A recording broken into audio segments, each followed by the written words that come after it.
Assalamualaikum warahmatullahi wabarakatuh. Innal hamdalillah nahmaduhu wa nasta'inuhu wa nastaghfiruh wa na'udzu billahi min syururi anfusina wa min sayyiati a'malina may yahdihillahu fala mudhillalah wa may yudlil fala hadiyalah. Asyhadu an la ilaha illallah wahdahu la syarikalah wa asyhadu anna Muhammadan abduhu wa rasuluh alladzi la nabiyya ba'da. Allahumma shalli ala Muhammad wa ala alihi wasallam. Amma ba'd, ikhwan akhwat rahimakumullah, kita tetap bersyukur kepadanya atas segala anugerah yang diberikan begitu tak terhingga. Termasuk pagi ini kita masih tetap semangat untuk menggali ayat-ayatnya. Insya Allah pagi ini kita akan menggali makna yang terkandung di dalam surat Ali Imran ayat ke-65 hingga 68. Sebagai gambaran, ayat ini merupakan teguran keras kepada ahli kitab, yakni kepada orang-orang Yahudi dan orang-orang Nasrani,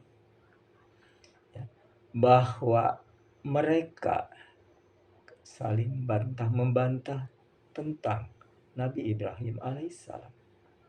Padahal Nabi Ibrahim alaihissalam hidup jauh sebelum kitab Taurat dan Injil diturunkan.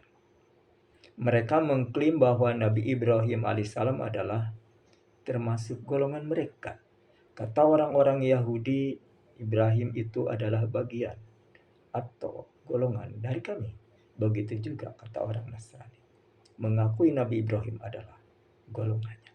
Padahal Allah sudah menjelaskan bahwa Nabi Ibrahim alaihissalam itu seorang hamba yang hanif, yang lurus, yang condong kepada kebajikan, dan tidak ada sedikit pun unsur-unsur kesyirikan di dalamnya. Maka dari itu kita gali, buka mushafnya. Insya Allah antum lebih memahami karena ini nampaknya mushaf, yakni gambar.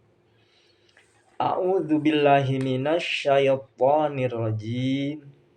Ya ahlal kitab, lima tuhajjuna fi Ibrahim wa ma unzilatit Tauratu wal Injil illa min ba'dihi afala taqilun.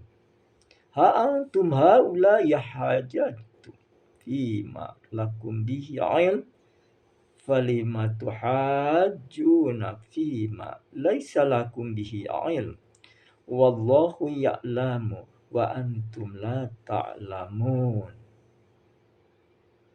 Maka Ibrahim Yahudi wala Nasara wala Nasrani walakin kana hanifa muslima wa ma kana minal musyrikin.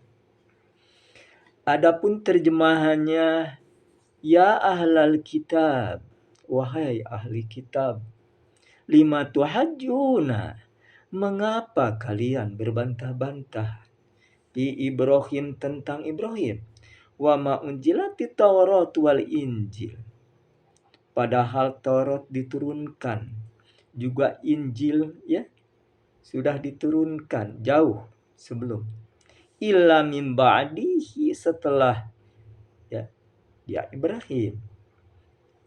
Lalu apala ta'qilun, apakah kalian tidak memiliki akal? Ha antum haula yahajjabtum, begitulah kamu berbantah-bantahan bima, tentang hal itu. Lakum, bagi kalian itu dia ilmu tanpa diketahui, tanpa ilmu. Walimatu hajjuna, tetapi mengapa kamu selalu berbantah-bantahan bima, dalam hal itu, laisa lakum bihi ilmu, tidak sedikit pun kamu ketahui. Wallahu ya'lamu, Allah maha mengetahui, wa antum la ta'lamun, sedangkan kalian tidak mengetahui. Maka Ibrahim Yahudi wala Nasara, Ibrahim bukanlah golongan orang-orang Yahudi, juga termasuk bukan orang-orang Nasrani. walakinna kana hanif. Tetapi dia adalah seorang yang lurus, yang hanif. Musliman juga seorang muslim, yakni menyerahkan diri sepenuhnya kepada Allah. Wa ma kana minal musyrikin, dan dia tidaklah termasuk golongan orang-orang yang berbuat kesyirikan. Inna awlan nasi, orang yang paling dekat di Ibrahim, kepada Ibrahim, lalladzina taba'uhu, dan orang yang mengikutinya, wahadan nabiyyu, dan itulah nabi, yakni Rasulullah sallallahu alaihi wasallam, walladzina amanu, dan orang-orang yang beriman, wallahu, dan Allah waliyul mu'minin, ya, adalah pelindung orang-orang yang beriman. Nah, itu untuk kelanjutannya. Mari kita buka makna yang disebut tadi. Klaim mereka ini berdasarkan sedikit pun tidak ada ilmunya. Allah mengatakan hal itu. Maka apabila mengatakan sesuatu tidak ada ilmunya, sama dengan hanya mengikuti hawa nafsu. Hujah mereka tentu bisa dipatahkan, bukan saja dengan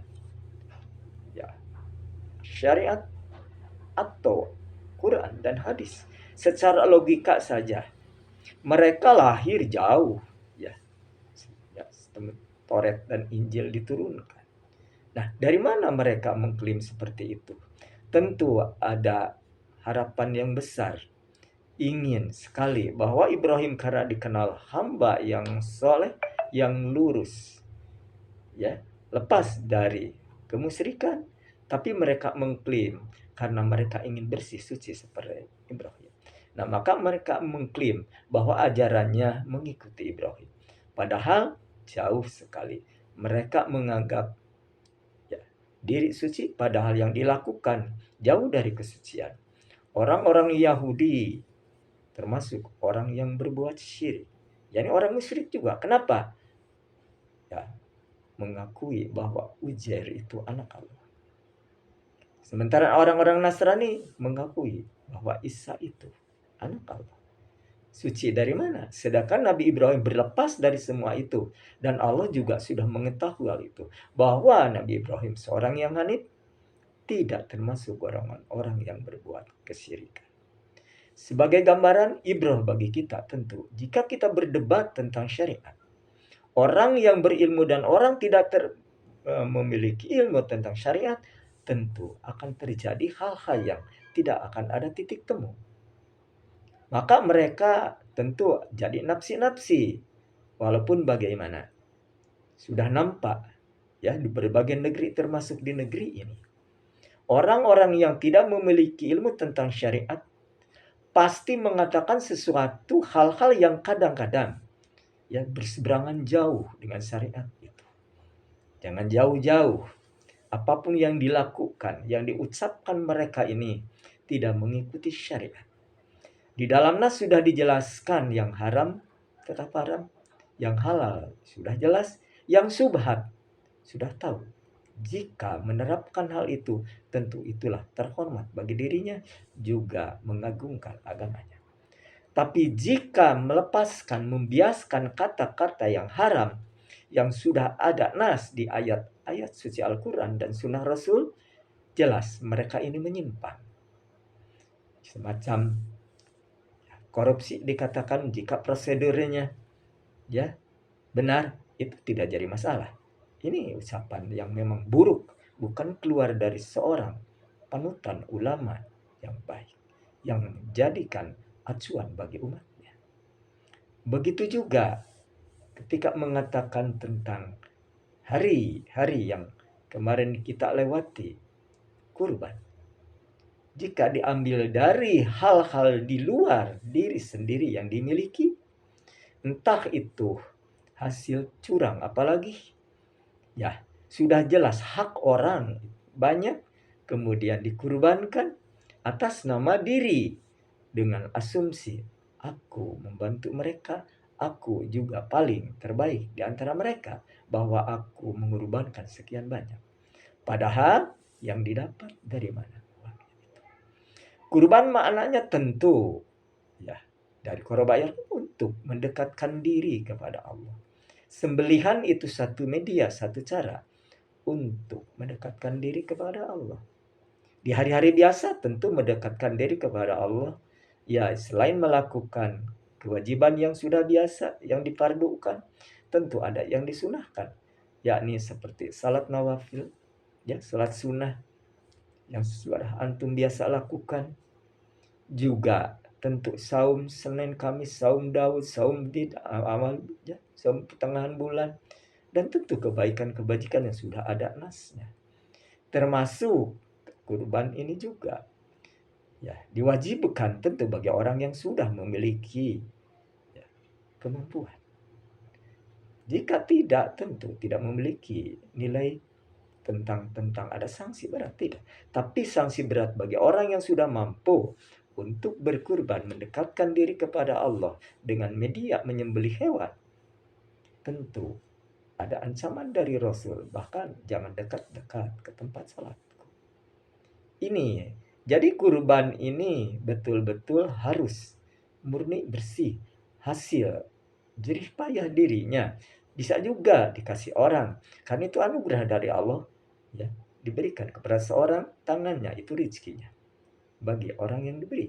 Jika saja ada yang menitipkan 2, 3 sampai 10. Tapi ada juga tentu jika di musim pemilihan suara mereka ya berlomba memberikan suatu ya katakan syiar bagi mereka dengan memberikan sekian banyak hewan, entah sapi ya, entah kambing, kebiri-biri. Tapi mereka ada pamrih, tidak bernilai sedikit. Kenapa? Firman Allah sudah jelaskan. Daging-daging unta itu, Al-Hajj 37 mengatakan itu. Darahnya juga tidak akan sampai kepada Allah. Tapi yang sampai kepadanya adalah takwa itu sendiri. Jadi jika berkurban atas dasar takwa, bersih dari hal-hal yang tadi ya dilarang, tentu inilah yang murni bersih, mendapatkan nilai plus di hadapan Allah. Maka Rasul menjelaskan tentang nilai dari bulu-bulunya aja sekian miliar kalau dihitung, tentu berapa kebaikan kalau satu lembar dikasih anugerah Allah kebaikan itu. Kita kembali, jika kita berdebat dengan orang-orang yang tidak memiliki ilmu tentang syariat, sementara kita berbicara tentang syariat, tentu akan terjadi debat kusir. Ya, istilah bahasa ungkapan seperti itu. Tidak akan titik temu ada, bahkan bisa terjadi emosi. Maka mereka yang mengakui tadi hal-hal yang tidak perlu ada dalil dan hujah, hanya mengikuti rekayasa otak dengan dalih ini dan itu, tidak relevan atau bisa direkayasa, ini tidak akan bisa duduk satu meja. Maka terjadilah khilaf sampai kapanpun akan terjadi. Perbedaan-perbedaan itu semakin tajam. Maka muncullah ya firqah-firqah yang mengklaim dirinya sebagai yang terbaik. Padahal itu dilarang oleh Allah. Yang bisa menilai yang baik, benar itu hanya Allah. Tapi kita mengikuti. Jika kita berdasarkan hujah dalam beribadah, ada dalil-dalil nas yang jelas, insya Allah. Dan Allah memastikan hal itu. Walaupun kadar kita dalam ibadah jauh dari contoh Rasul, dalam arti kata kehusuannya, mungkin kuantitas atau kualitasnya, tapi kita sudah memasuki wilayah ittiba, mengikuti Rasulullah SAW. Nah, orang-orang Yahudi, orang Nasrani ini mengenal betul Nabi Ibrahim ini orang suci, orang bersih, dapat predikat Al-Khalil, kekasih Allah. Mereka mengklaim diri masing-masing karena ingin dianggap mengikuti ya agama mereka sama dengan mengikuti agama Nabi Ibrahim. Ini target mereka. Padahal jauh sekali. Allah sudah menjelaskan bahwa Nabi Ibrahim alaihissalam itu orang yang hanif, yang lurus, tidak ada unsur-unsur keburukan di dalam. Dan dia juga bukanlah orang yang biasa melakukan kesyirikan. Ini bantahan yang luar biasa dari Allah, keras untuk mereka. Nah, karena mereka memiliki sifat di dalam hati tadi tinggi hati, sombong, ya juga mungkin penolakan yang keras karena ada pamrih lain tentang dunia, dia semakin terus sampai kapanpun pertentangan itu tidak akan lepas. Maka dari itu kita beruntung bersyukur. Allah Subhanahu wa taala sudah menjelaskan orang yang paling dekat berhak menjas mengklaim bahwa Nabi Ibrahim alaihissalam itu adalah, ya, Rasul sudah menjelaskan itu ayahku, tentu turunan yang khusus, Al-Khalil itu. Nah, agamanya milah yakni Ibrahim alaihissalam. Kita juga tentu dalam sholat diawali dengan ada doa iftitah setelah takbiratul ihram. Ya, semua sudah paham. Ada 3 pilihan doa iftitah itu yang mungkin antum sudah hafal. Tapi untuk mempertegas kepada orang-orang yang memang belum memahami, ada pilihan-pilihan. Tapi semua pilihan itu tentu yang 2 paling dominan adalah, bahkan di ujung-ujung yang ketiga pun sama, menafikan ilah-ilah yang lain. Kita buktikan di dalam, ya, ketika takbiratul ihram Allahu akbar kita angkat tangan, lalu doa iftitah. Biasa ada saudara kita yang mengatakan wajjahtu wajhiya lilladzi fataras samawati wal ard, kan itu ya, hanifah muslimah wa ma ana minal musyrikin. Aku hadapkan muka aku kepada zat yang telah menciptakan langit dan bumi. Ya. Wajah tu wajah dari patur sama wal ardi. Hanifah muslimah. Nah, siapa di sini? Yang lurus tentu. Yang hanif, yang lurus. Wa ma'ana minal syirikin. Ini pengakuan diri. Ya, bahwa aku ini berserah diri sepenuhnya. Inna sholati wa nusuki, ini baiat kita kepada Allah. Sesungguhnya sholatku, ibadahku, wa mahyaya wa mamati, hidup dan matiku, lillahi rabbil alamin, ya, bagi Allah Rabb sekalian. Itu. Lalu dilanjutkan la syarikalah wa bidzalika umirtu wa ana minal muslimin. Tidak ada sekutu baginya. Dan dengan itulah aku diperintahkan dan aku orang-orang yang muslim, yakni berserah diri sepenuhnya kepada. Itu yang kita biasa baca di dalam doa iftitah. Yang kedua, jelas bisa juga saudara kita itu hadis yang diriwayatkan oleh Imam Muslim dan Imam Tirmidzi dari Anas bin Malik. Yang kedua ini dari Umar, ya. Ya, hadis ini diuraikan, ya, tentu oleh Imam Muslim juga Abu Dawud, Tirmidzi menjelaskan. Subhanaka Allahumma wa bihamdika wa tabarakasmuka wa ta'ala jadduka wa la ilaha ghairik. Maha suci Engkau ya Allah, maha terpuji Engkau, maha berkat namamu, maha tinggi keagunganmu, tidak ada Tuhan selain Engkau. Ini menyatakan diri baiat di hadapan Allah. Maka kalau sudah berucap hal semacam itu, berjanji kepada Allah, sudah menyerahkan diri sepenuhnya dan tidak termasuk orang-orang yang berbuat kesyirikan, tentu harus konsisten. Jelas, jangan sampai dibatalkan baiat kita hanya gara-gara ucap gerak langkah kita bertentangan. Tak sedikit tentu di antara saudara kita, tapi insya Allah antum mungkin tidak akan terjadi. Ya, kita setiap hari berbaiat. Di dalam tasyahud juga sudah asyhadu alla ilaha illallah wa asyhadu anna Muhammad abduhu wa rasuluh. Ini baiat berarti tunduk patuh kepada aturan Allah dan Rasulnya. Aturan Allah ya terdapat di kitab Allah, kitab Al-Quranul Karim. Semua aturan-aturan, batasan-batasan, jelas. Yang haram, yang halal. Sudah. Bagaimana manusia harus berbuat baik kalau ingin tetap lurus. Ada jalan, ada hidayahnya ke arah situ. Bagaimana ya manusia atau hambanya dimudahkan untuk mengikuti ajarannya. Dan bagaimana orang-orang yang dijauhkan dari hidayah itu? Mereka mengikuti jalan yang mana? Tentu bukan jalan Allah. Jalan-jalan yang mengikuti hawa nafsu. Entah hawa nafsu itu muncul dari idolanya, atau orang-orang terpandang yang dianggap mereka itu segalanya. Wah, ya mungkin tinggi predikatnya, gelar akademiknya berjajar. Tapi apa yang diucapkannya lepas. Ini, maka tak sedikit mungkin kita mendengar ibadah itu tak perlu dalil, tak perlu hujah. Ini ucapan yang memang betul-betul keluar dari hawa nafsu. Bukan. Sebagaimana difirmankan Allah. Orang yang hati-hati, waspada dalam beribadah, dalam berucap melangkah, tentu akan selaras dengan apa yang terkandung di dalam Al-Quranul Karim dan Sunnah Rasul. Imam Hasan al-Basri sudah mengatakan jauh sebelum sekian abad yang lalu, mengatakan beliau,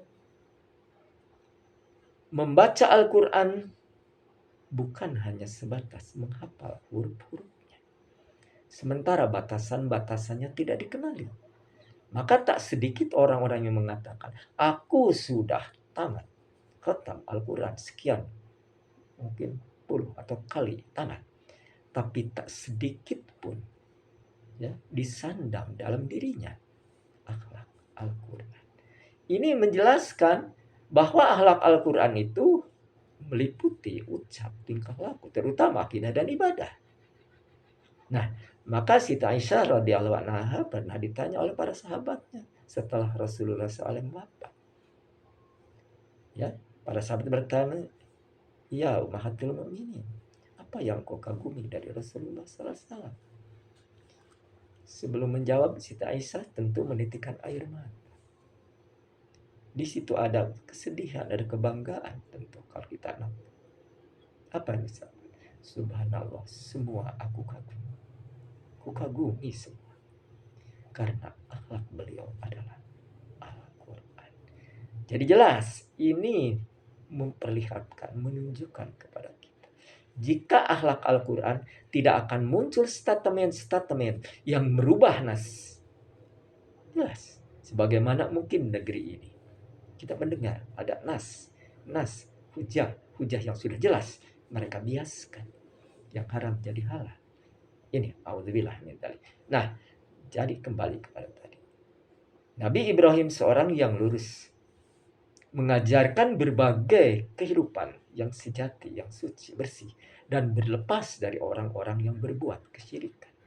Orang berbuat kesyirikan tentu mengikuti arah hawa nafsunya, sebagaimana setan memerintahkan kepada mereka. Maka tak sedikit orang-orang atau saudara kita juga masih mengaku diri sebagai muslim, tapi melakukan hal-hal pelanggaran berat. Karena ingin berubah hidupnya, datanglah ke Mbah Buyut. Ingin laris dalam usahanya, datanglah ke tempat-tempat yang dikeramatkan. Atau juga ingin bergerak di bidang hal-hal yang lain, naik posisi, karir, nanjak, atau menginginkan bisnis berkembang, maka datanglah mereka ke orang-orang pintar. Ini nilainya sudah buruk.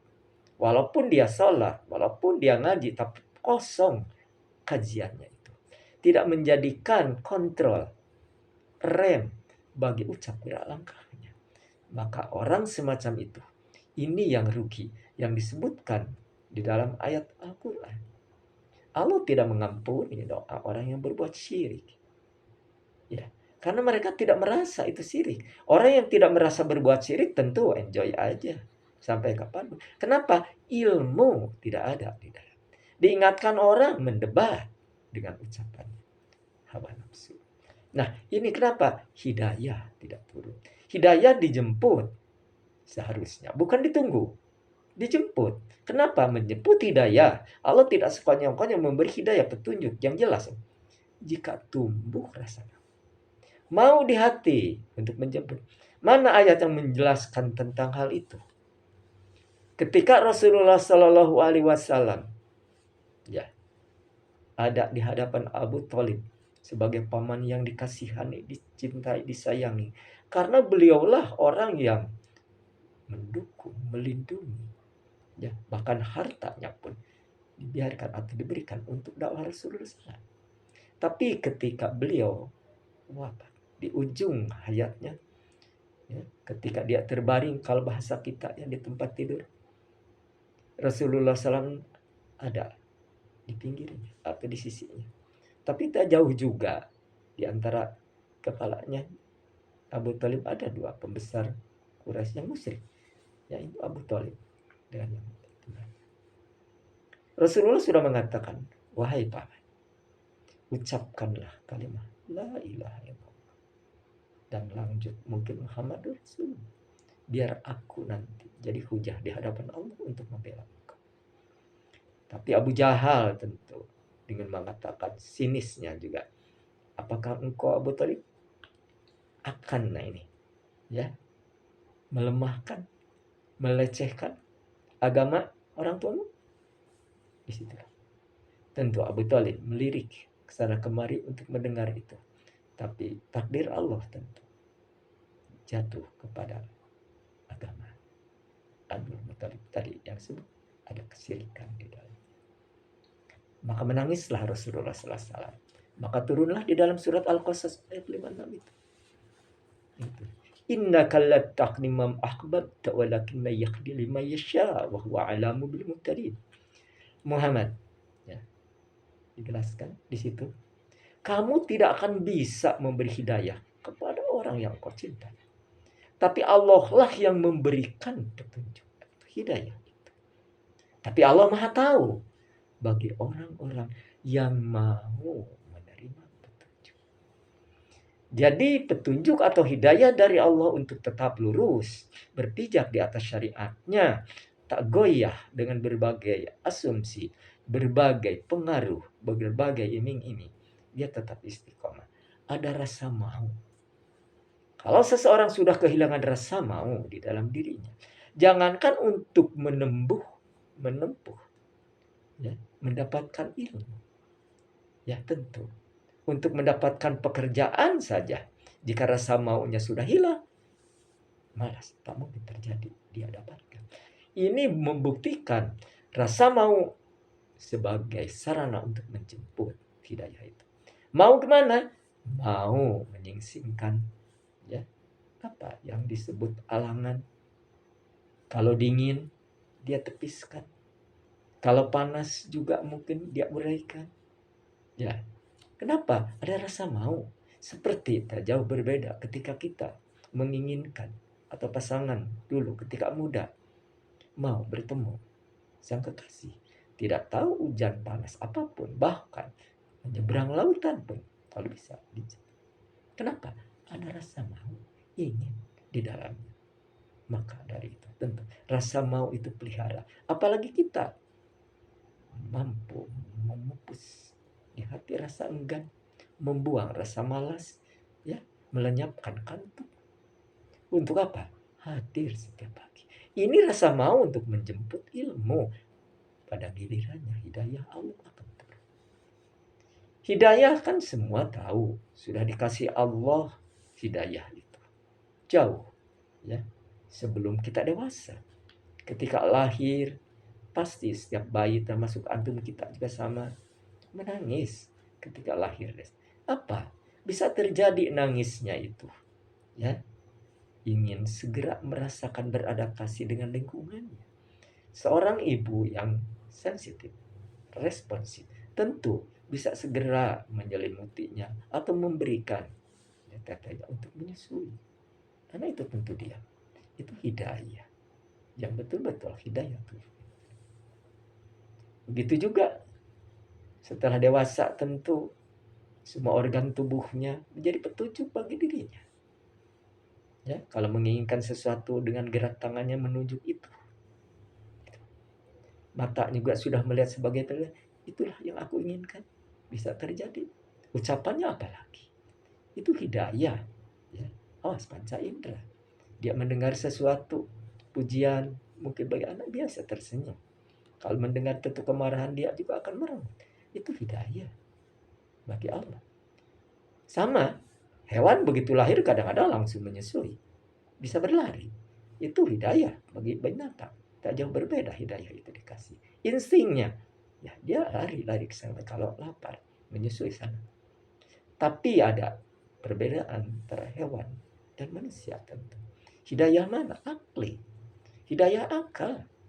Orang dulu zaman, maaf, sekian puluh tahun ke belakang, antum hari ini mungkin termasuk bisa Gen Z atau milenial yang ada di sini, tidak akan mengenal masa lalu yang katakanlah, apalagi masa-masa perjuangan. Ya. Tapi karena sekarang buku-buku sejarah sudah nampak, kita bisa klik ini dan itu. Sudah gampang, mudah kita melihat, mencari masa lalu. Negeri ini seperti apa. Mungkin itu gaib. Tapi karena teknologi semakin berkembang, kita jadi tahu. Itu hidayah untuk akal kita mengenal. Bahwa masa lalu itu kelam, perjuangan dijajah sekian. Kita tahu. Hidayah. Termasuk orang, ya dulu belum bisa kita berhadapan seperti hari ini. Tidak mengenal. Jauh sekali kita bisa berhadapan seperti ini. Mendengar radio aja sudah kagum suaranya. Apalagi kita berhadapan. Ini akal.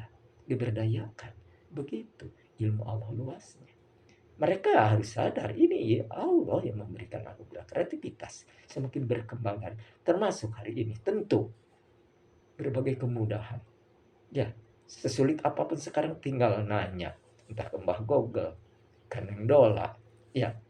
Ke Mbah kan banyak pertanyaan.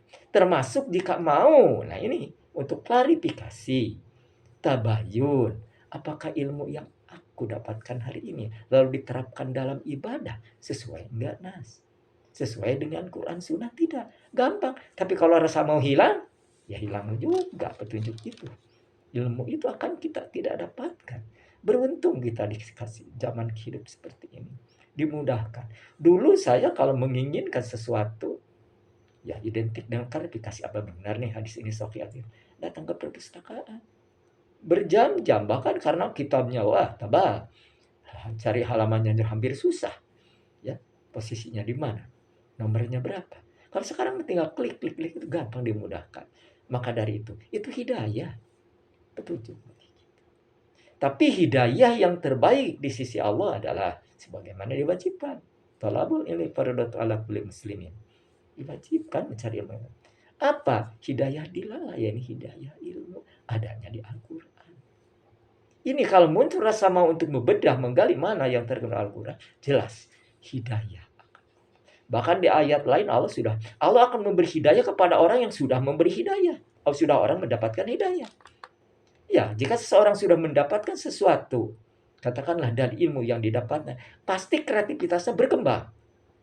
Ya, yang dulu lah masalah komputer, masalah HP. Dulu kan cuma bicara aja. Allah ngasih anugerah setelah kita bicara, komunikasi jarak jauh, gampang tinggal klik, lalu berkembang. Bisa saling bersautan dalam gambar.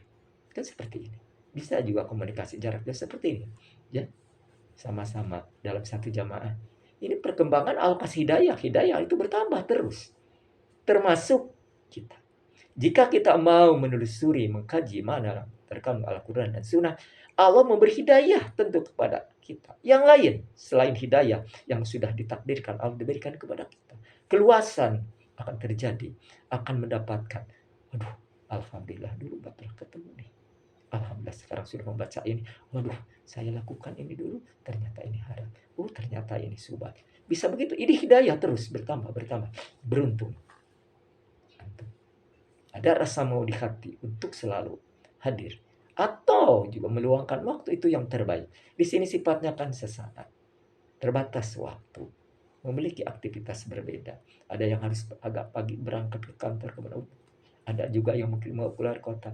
Tapi antum masih menyempatkan. Anugerah ini hidayah. Rasa mau tumbuh. Mudah-mudahan tetap tumbuh berkembang. Ya, sampai kapanpun kita dijemput Allah. Hidayah kita akan bertambah. Terutama untuk memahami, ya, tentang syariat. Maka Allah memberikan satu keberuntungan. Satu predikat yang luar biasa bagi seseorang yang Allah senang, cinta, dikasih. Mayuridullah.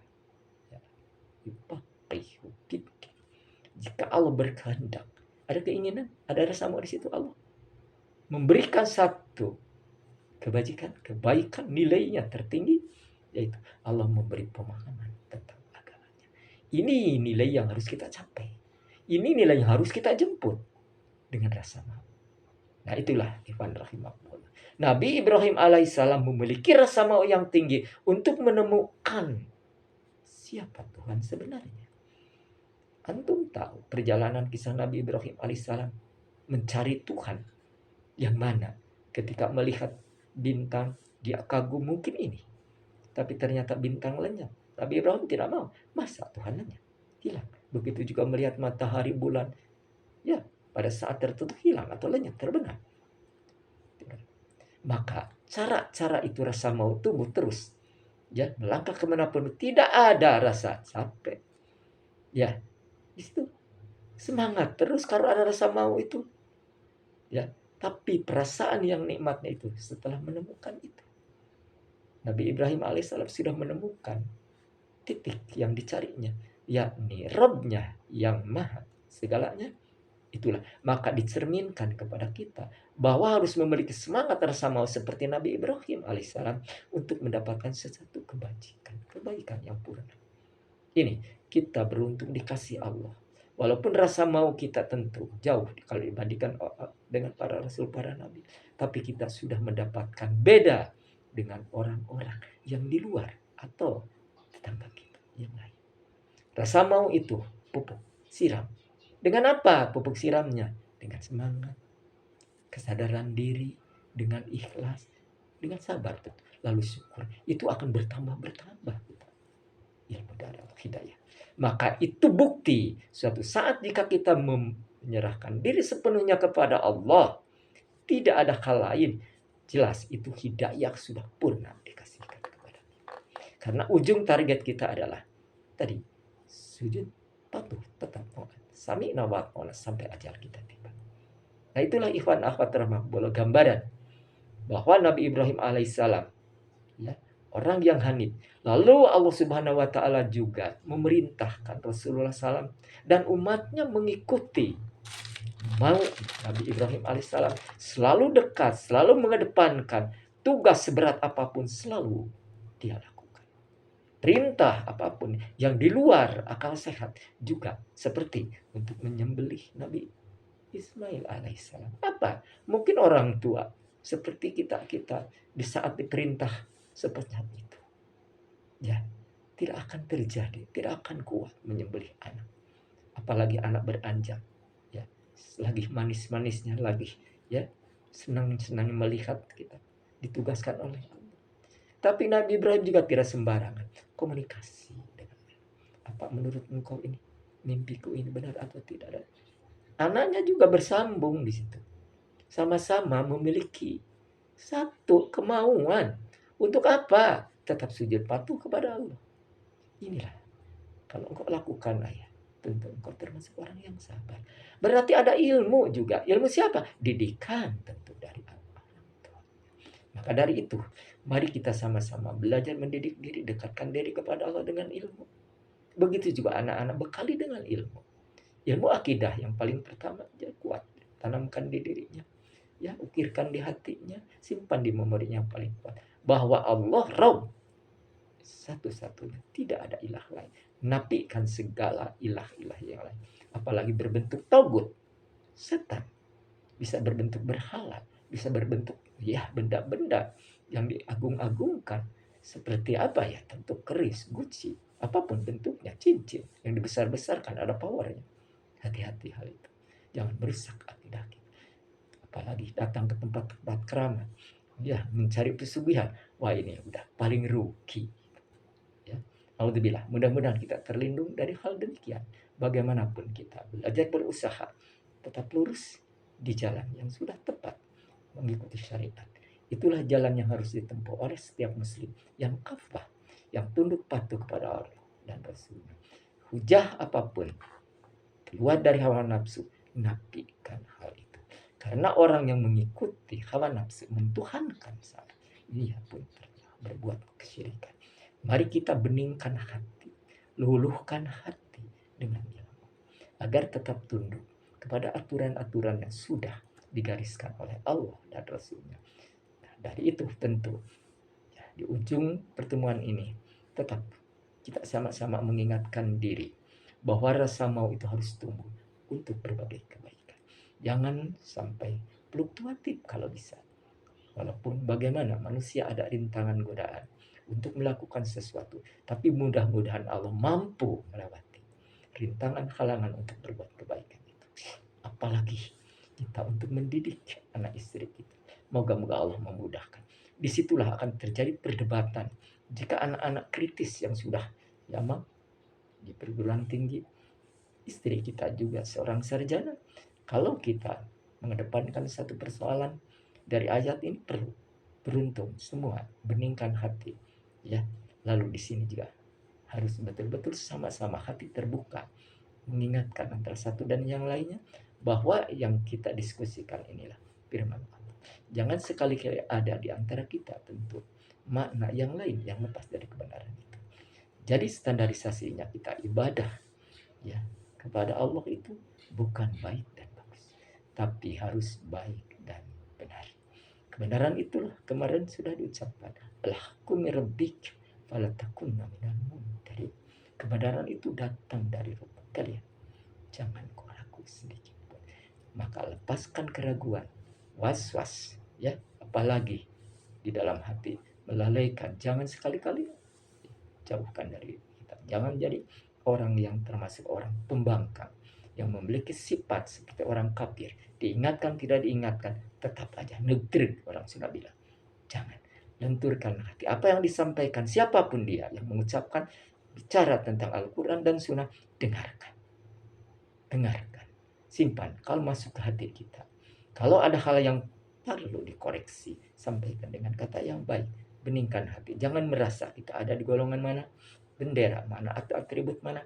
Jadilah sebagai muslim yang kafah, yang tetap bersatu di dalam jamaah. Yang dijamin Allah, tentu Rasul menyampaikan, hanya satu jamaah yang akan selamat dari sekian banyak golongan yang ada. Ya, 73 orang-orang Nasrani Yahudi akan berpecah. Islam berpecah. 71 golongan. Yang satu insya Allah selamat. Dan yang 70 itulah yang akan masuk neraka. Kenapa? Belok dari jalan yang seharusnya. Maka dari itu, mari kita pupuk, mari kita siram rasa mau ini setiap pagi. Ya, ada luangkan waktu juga di saat yang lain Anda lebih leluasa. Mungkin memiliki waktu yang lebih. Insya Allah, antum akan mendapatkan hidayah. Terus hidayah akan bertambah dan bertambah. Tapi hidayah untuk yang pertama adalah tadi akan mendapatkan bagaimana mendapatkan hidayah untuk akidah, beribadah, untuk berjiwa sosial yang tinggi. Di situ pasti akan mendapat. Tapi ucap gerah langkah kita dari hidayah-hidayah yang akan didapatkan adalah sebagai rem, sebagai juga semangat. Bisa jadi sebagai hal-hal yang menjadikan perisai bagi diri kita. Wallahu alam bimuradih. Itulah ikhwan yang bisa disampaikan. Semoga Allah mengampuni segala kesalahan kita masa lalu. Semoga juga Allah memberikan jalan untuk mendapatkan kemudahan hidayah itu. Dan mudah-mudahan anak istri kita, turunan kita semua ada di dalam bingkai syariat Allah Subhanahu wa Ta'ala yang akan menyelamatkan dirinya dan menumbuhkan rasa mau untuk tetap sujud patuh kepadanya sebagaimana Nabi Ibrahim alaihissalam. Wallahu a'lam bishawab. Subhanallah wa bihamdik asyhadu an la ilaha illa anta astaghfiruka wa atubu ilaik. Assalamualaikum warahmatullahi wabarakatuh.